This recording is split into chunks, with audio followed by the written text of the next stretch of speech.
তোমার দেখলাম কেন হলো দেখা রে তোমার দেখলাম যারে আমি একেবারে হারাইলাম এই জীবনে যারে আমি একেবারে হারাইলাম দেখা রে তোমার দেখলাম কেন হলো দেখা রে তোমারে দেখলাম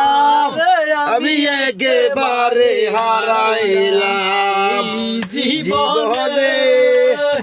যারে আমি একেবারে হারাইলাম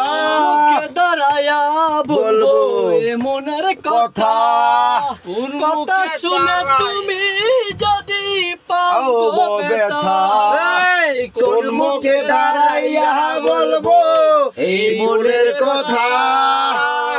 কথা শুনে তুমি যদি পাও গো ব্যথা আরে নিজের হাতে নিজের মারে কোরআন মারিলাম আমি নিজের পায়ে নিজের হাতে কোরআন মারিলাম যারে আমি একেবারে হারাইলাম এই জীবনে যারে আমি একেবারে হারাইলাম আসিবে